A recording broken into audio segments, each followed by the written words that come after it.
I always try to record these. So Oh, please, when I start Zoom, I put it on pause because I don't know when people are going to join, and then I get that dead time in the beginning. But I sometimes forget to put it on. So yeah, these are really they really are nice to record, and sometimes we get so really into stuff. It's very nice to go over it again. Um, definitely. the note I just saw taking. the one that you linked me to from Lindsay's. Say that again. I just saw the comment you linked me in with Ah, Lindsay's right. stuff. Ah, right. Yeah, I tagged you. I tagged you. Yeah, yeah. That was the one we discussed will and impeccability. So it's good to get a different view on it.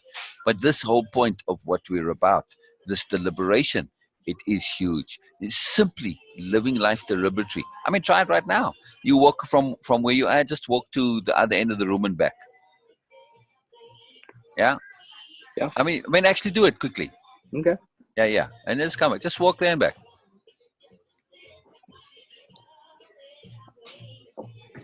Feel free to participate.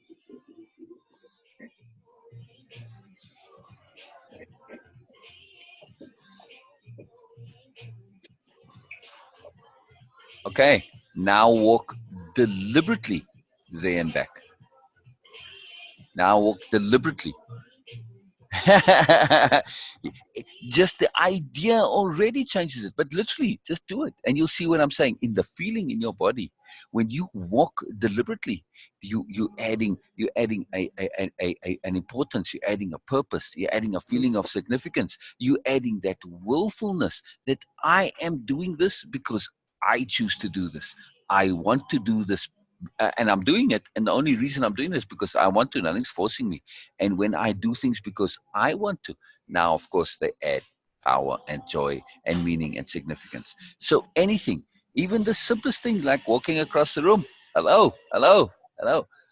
How you Hey. doing? I'm very good. I'm very good. Brilliant, brilliant, brilliant, brilliant. Hey, morning, Aaron. Morning, morning, morning, Good morning, morning. morning. I'm very good and very happy and energized, and everything is most excellent. Most excellent. Yes, yes, yes. So we're talking about deliberate living and just doing simple things deliberately. When we really look and pay attention around us, we say, "My God, half the time I'm just doing things and I'm thoughtless, I'm mindless. There's no deliberation involved. In other words, even my simplest actions are deprived of power. When we do them deliberately, we add that power. And of course, when we are doing it deliberately, we are going to be impeccable in what we are doing because we are conscious, we are aware. And now we come to the root core of everything. It's all about awareness, right? That's it. Without awareness, you're kind of screwed. You look at any screw up, you look at any evil or badness or anything, always at root, it's unawareness that lies at the root of it.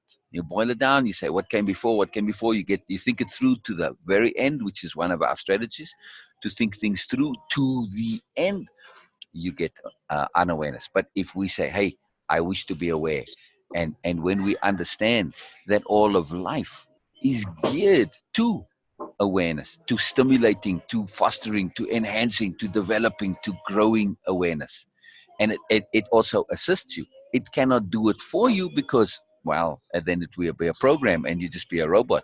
You have to acquire awareness on your own.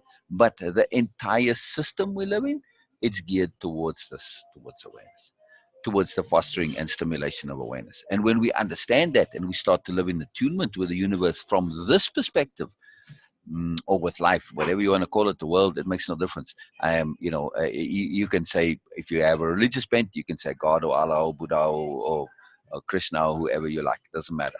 It makes no difference. We use They're those all just terms. fine. Exactly. The end result is the same.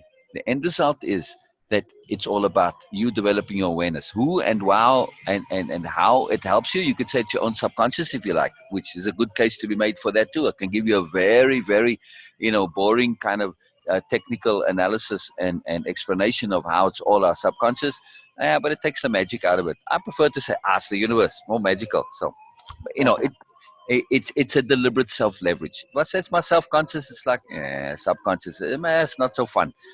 It's magic. So it's just self leverage, and self leverage. It's something we do deliberately. It's one of our power tools. Very, very powerful.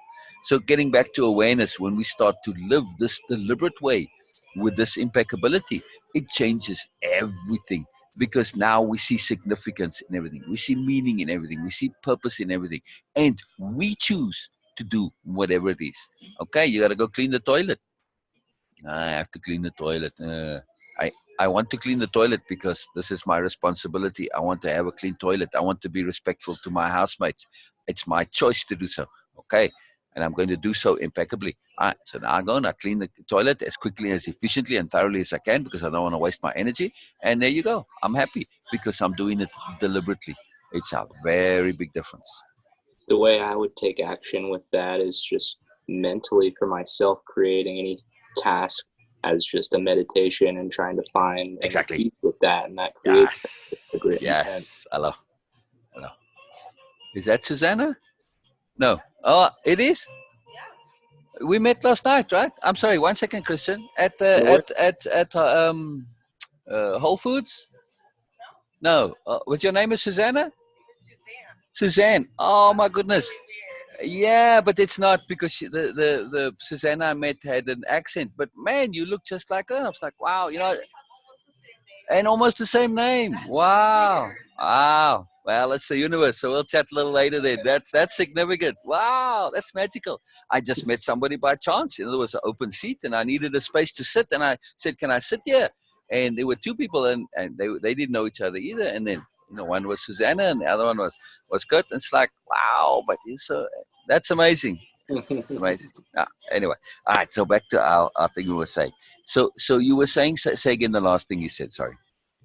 I was just talking about using like Yeah, meditation as a meditation. reference point, Yes, attention yes, yes, yes, to create, to create yes, yes, that. yes. All of our actions, any action, can be a meditation. This is huge. This is huge to see this, and many people don't understand this sadly, and they end up just wasting their energy. But you say, "I'm washing the dishes." Do it as a meditation. It is profound. Cleaning the toilet as a meditation. It is profound. Yes, yes. So we can leverage. That's exactly, see, right there, self leverage. The magic of capital S, capital L, hyphenated self leverage. This is why I wanted the notebook. So in the back of it, if you have a specific notebook, in the back of it, say Dictionary of Power, and write in there, self leverage. And you can say, you know, um, uh, deliberate meditations, or mundanity meditations, or however you want to do it. Not just make the entry of meditations, but connect it to what we are saying. Yes, Purposeful meditations. right. So because when we make a list and then put them in together, these conceptions of power that go in the dictionary of power, it is incredibly valuable. Why? Because we can come back to them, and over time we say, okay, so you put there meditations, capital M meditations, and it's got a particular significant meaning to you, and you make a little entry and you say, what do I mean by this?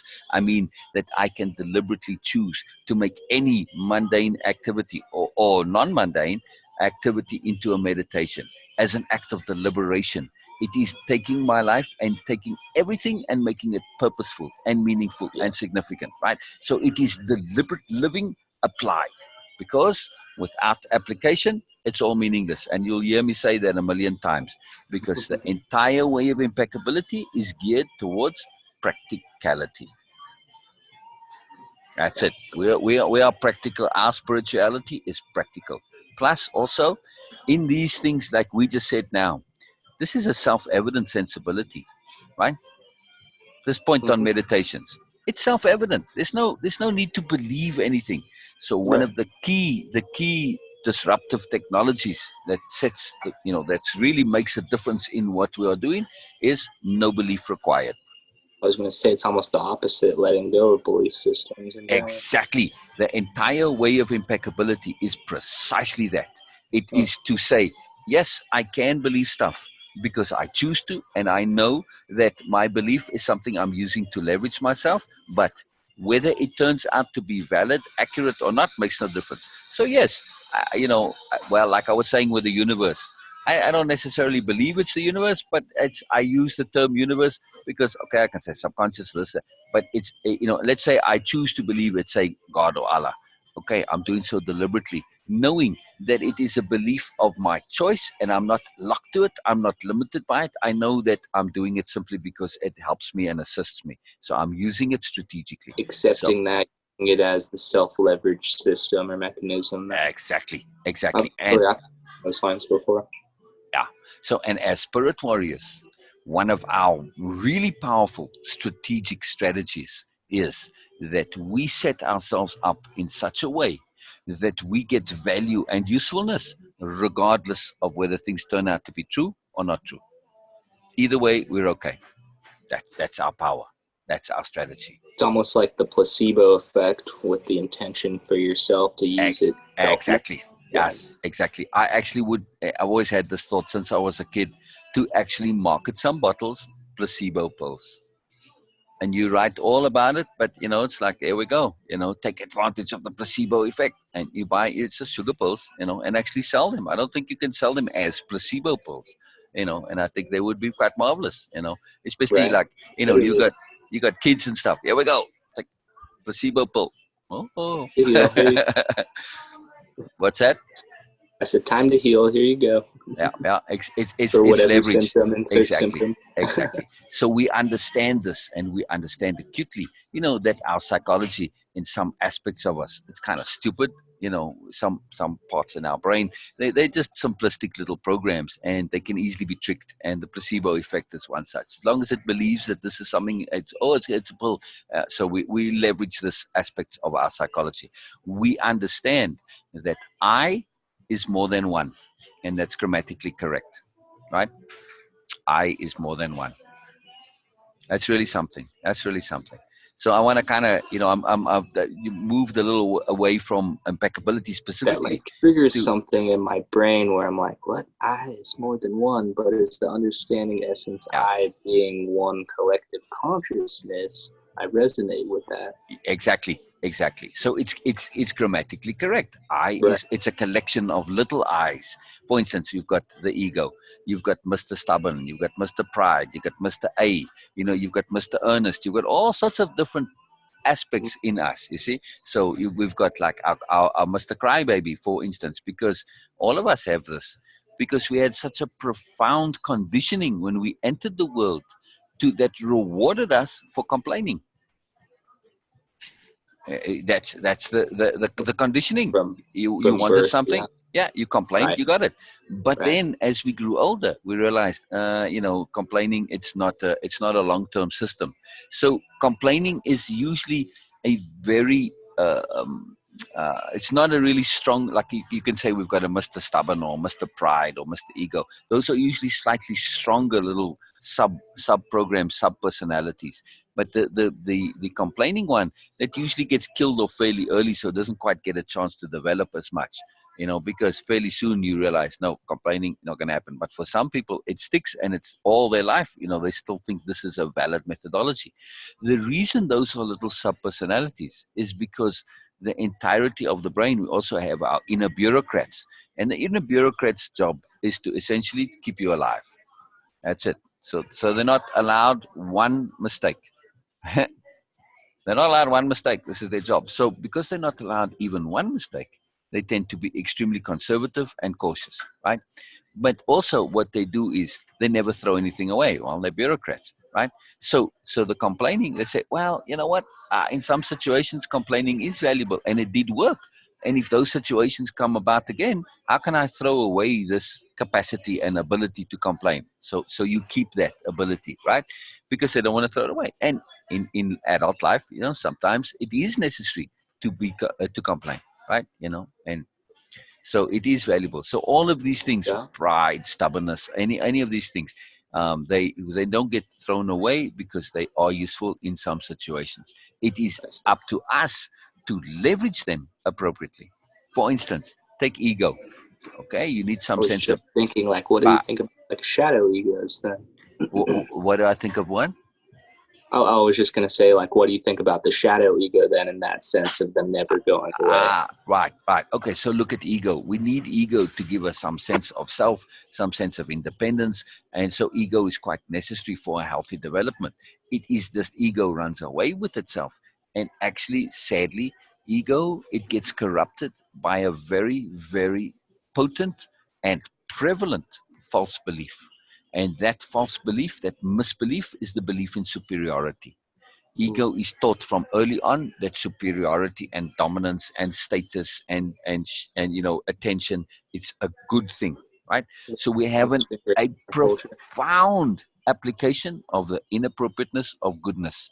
Typically in ego you see this, and especially narcissism, they absolutely get consumed in this idea that you have to be dominant, you have to be superior, because if you're not, then your life is miserable and crap. So it's this profound misbelief, but they think being superior is a good thing, which again, when we get back to root, pretty much everybody is in some way motivated by an intent to goodness. Sometimes they just simply associated real crap with what is good, like in the case of narcissists or egotists, and it really screws them up.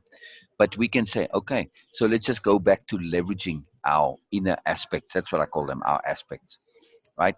We can say with ego, I can use Mr. Pride and Mr. Stubborn, which most people think pride and stubbornness are negatives. I can use them positively. I can leverage them because I can say, I can take stubborn pride in not being egotistical. Right? And it works. It works like a charm. Or Mm. I can take stubborn pride in being diligent. I can take stubborn pride in being thorough. I can take stubborn pride in being impeccable. Mm. Now I'm leveraging that to real positiveness. And you can even use, I can take stubborn pride in not being prideful or stubborn. These are programs, and That's programs have interesting. no independent thinking. And we can do what we like with the program. So you can set your own program to essentially cancel itself out. Right. Yeah, it's incredible. It's incredible. Self leverage is an incredible magical power. Again, self leverage entry for your dictionary of power. I mean, Yeah. there's a whole bunch that I've mentioned, but those that are particular, you know, it's very good to add them in there. And as you go over time, keep building that dictionary of power. It's very, very important. And then use the front of the notebook just for general notes and thoughts. I know we have this recorded and you can go over it, but there's a reason why I like the physical note taking, either typing or writing, No, because of I usually will do that. I just don't have a good notebook with me right okay, now. So okay. I'll go back to this. We go over the stuff over and over again because, of course, we understand that it never gets repeated the same way. And two, it's for the exact reason that I'm mentioning taking the notes, Right, emphasis, right? right, right. We understand emphasis to be a very, very particular and powerful tool. Right. Why? Because emphasis, when we emphasize something, we literally rewire the brain. This is what emphasis does. We have the nodes in the brain, each node connects to another node and the network, and that's how we think and everything. So when we emphasize something, we Yep. literally expand that node, right? And then the nodes associated with the point that we emphasize to, and that's a physical change in the brain, right? That node expansion. Now, of course, when those nodes expand, they have a greater capacity to connect to other nodes, and they then stimulate that in turn, and it changes the way the brain works. How Because emphasis, we are saying, hey, this is important, brain, pay attention. So that's why the brain gets rewired. So we tend to remember it, not just remember it, but we tend to take it into the physicality. It becomes a greater part of us because we've literally changed the brain. So the note taking, it's an act of emphasis, right? So Mm. it's very powerful. Yeah, yeah. And then you go back later and you look at those notes again and you add some more to it. And this is why we always say, like emphasis, it's capital E emphasis. All of our terms in our dictionary of power, we capitalize them. Why? To signify to ourselves that this has an additional extra meaning over the usual sense of the word, right? And also that when you're writing stuff and you make a post and you write emphasis and you capitalize it, you meaning emphasis in this particular strategy of being, right? So now, in every time you capitalize it in your brain, you're further reiterating and emphasizing the emphasis. So it becomes this loop, and it's very, very, very, very powerful. So mnemonic devices like this, they are huge, but also you are paying attention to it, and that attention, it again you start to retrain not just your brain in terms of a memory, because we don't care much for memory. We want to feel it in the entirety of our physicality. So we want to feel impeccable. Because we don't feel it, it's not real. So through emphasis, we take things from a memory, a mind, logic, to because we can know lots of stuff in the mind, but they don't actually translate into application. We want to get it to where it becomes a part of us, part of our being, so that we are using it on a daily basis. Otherwise, it's a pointless thing. Look at this thing with when it comes to memes. Memes is a great example. I'll bet you, like me, you've probably encountered a trillion memes by now, right? Oh yeah. Yeah, and most of them are just wonderful. The spiritual self growth, and it's wow, wow, wow. And so is everybody else. But how come the world hasn't changed significantly since the advent of memes? You Is would there think any after all these memes, the world would be utopia by now, because we a see the useful meme. application for them? Exactly. There's no application. That's the point. We see and we recognize the profoundness, and we say, "Wow, that's really profound." But that's just a realization, and realizations are dime a dozen. They come and they go. Without Right. application, those realizations are meaningless. So in order to take those things, we have to say, whoa, that's really profound. I have to build this into my life, into my system, and I have to actually develop new habits of being. This is the key. And I have to live whatever this new awareness is. Otherwise, it's a waste of time, right? I feel that. Yeah. Yeah, yeah. So emphasis, it's very particular because we are looking towards application. This is it. Application is a very, very big deal, because without application, it's all meaningless. So we have to feel it in our physicality. We have to change our habits. We have to change our mindset. We have to change our moods. We have to feel all of these realizations, these understandings, these points. Because if we don't feel it, again, it's not real. Hey, so I think Yeah. this is a good point to pause. I got to get going to work, but Brilliant. I'm gonna Okay. go. I'm gonna Perfect. review this, take some notes, and then we'll Perfect. come back Perfect. to you. I love it. I love it. And send me your email address. All right. Yeah, I'll do that Yeah. right now. Message me. Okay. I love it, Christian. And again, anytime you need to go, just say I gotta go, and it's no problem. All right. Bye bye, man. Bye bye. Bye bye. Okay, bro. I love it. I love it. That was fantastic. Wow. Brilliant. Okay.